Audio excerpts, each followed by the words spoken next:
ছাত্র সমাজ, যেই ছাত্র সমাজ বহন করে শিক্ষা, শান্তি, উন্নয়ন, সমৃদ্ধি, প্রগতির পতাকা, সেই সংগঠন বাংলাদেশে তথাকথিত রাজনীতির বাইরে যে সুষ্ঠু সমৃদ্ধির বাংলাদেশ বিনির্মাণে মেধাভিত্তিক ছাত্র রাজনীতি প্রতিষ্ঠায় আমরা যারা কাজ করে যাচ্ছি, তারই ধারাবাহিক অংশ হিসেবে আজকে বাংলাদেশ জাতীয় ছাত্র সমাজ বনানী থানার এই সম্মেলন।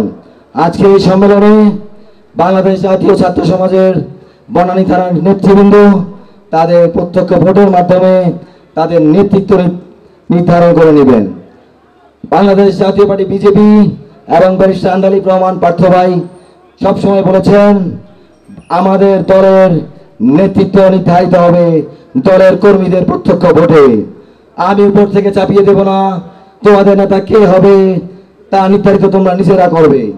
এটি প্রমাণ করে বাংলাদেশ জাতীয় পার্টি বিজেপি এবং বিজেপির চেয়ারম্যান ব্যারিস্টার আন্দালিব রহমান পার্থ ভাই যে গণতান্ত্রিক চর্চা করে এবং যে গণতান্ত্রিক প্রক্রিয়া বিশ্বাস করে। আমি বিশ্বাস করি আজকে এই সম্মেলনের মাধ্যমে বাংলাদেশ জাতীয় ছাত্র সমাজ বনানী যে নতুন নেতৃত্ব আসবে, তারা আমাদের যে পার্থ ভাইকে যে কমিটমেন্ট দেওয়া ছিল, বাংলাদেশ জাতীয় ছাত্র সমাজ বনানী থানায় আমরা 1000 কর্মী করে আন্দালিব রহমান পার্থ ভাইকে উপহার দিব। আমি বিশ্বাস করি নতুন নেতাবৃন্দের মাধ্যমে সেই আমরা আমাদের সেই ওয়াদা রক্ষা করতে পারবো।